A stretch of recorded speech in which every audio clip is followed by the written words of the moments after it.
Now, for the past week, the debate about new superannuation taxes and their fairness have dominated the economic and the news agenda. But something else has crept up, a piece of legislation to change the way the companies pass on franking credits with their dividends in the future. These are tax credits, of course. This legislation has now become the subject of a Senate committee, which hopefully will assess the potential harm to public companies and shareholders.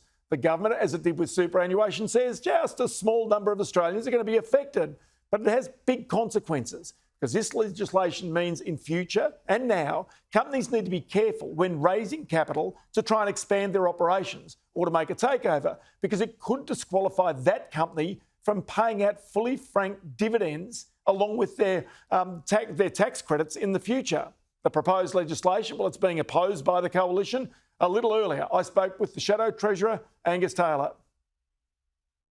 Angus, many thanks for your time. Can you just explain in simple terms why it's important to shareholders and to companies these changes to franking credits that the Treasurer is considering right now?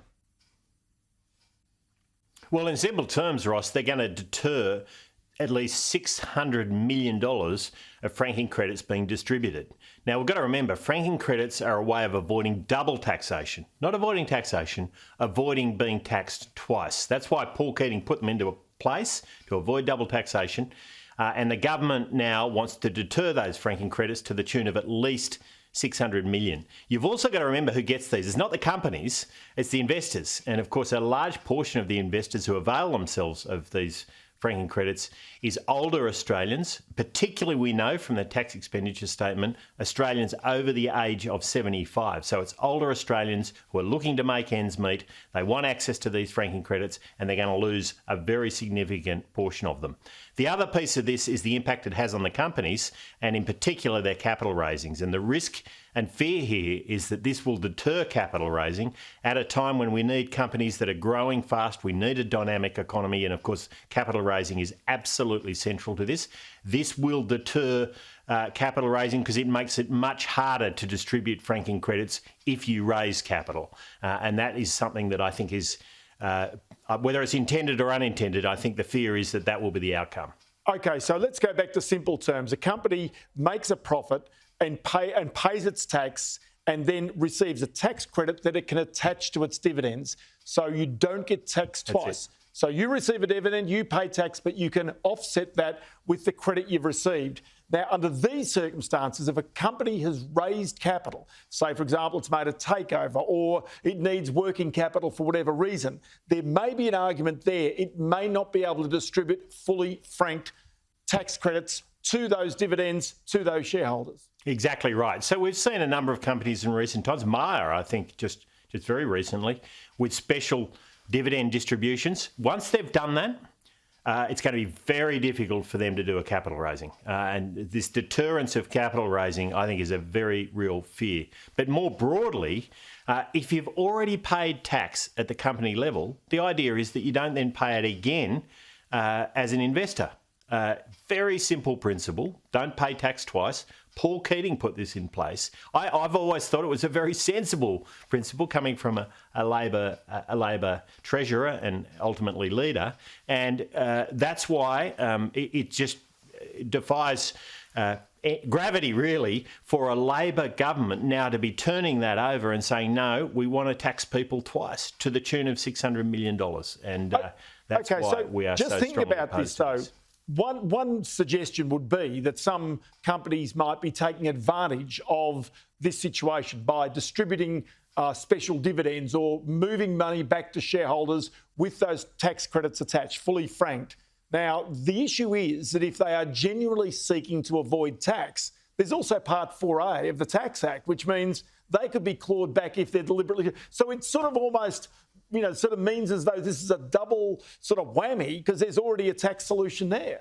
There absolutely is. That's exactly right. But you've also got to remember the starting point here is if the company has already paid tax and it has a franking credit, the investor shouldn't pay twice. So distributing that franking credit is just preventing people being taxed twice. And I think that's a very reasonable thing. That's the whole point of franking credits. But you are dead right. Part 4A already provides a remedy here. for the tax office, and they can use that if they think there has been manipulation. But the truth of this, and this became very clear in the wording we've seen in the legislation, is it is broad-based legislation, and there is a very real risk that this is going to deter good economic activity, good investment and capital raising, and of course, very fair distribution of tax credits to investors. And that's why this is such a bad initiative. And as I said earlier, it's older Australians, particularly retirees, who will pay the highest price. And why is it important that it's been backdated to September last year? What is the significance of that?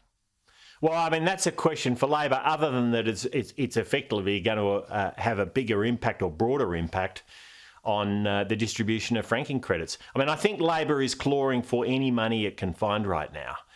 It wants to spend more money, so it has to tax more money. That is the Labor government we have in place. They're not interested in managing their spending, but they are interested in taxing Australians more. I think that's exactly the wrong way around. At a time when Australian households are having to tighten their budgets, having to tighten their spending, it's right that the government should be thinking about how it can manage its spending. Instead, we've got a government that is working out how to tax Australians more. And one of the remarkable things we've just seen in the national accounts is Australians are paying a lot more tax. Payment is growing at a very rapid rate, 7% in the last quarter. The government's already getting a lot of tax. It needs to work out how to manage its spending. Because famously, before the last election, the government, Anthony Albanese, did not commit to a tax cap, which the coalition has previously had in place. Well, that's exactly right, but it goes further than that.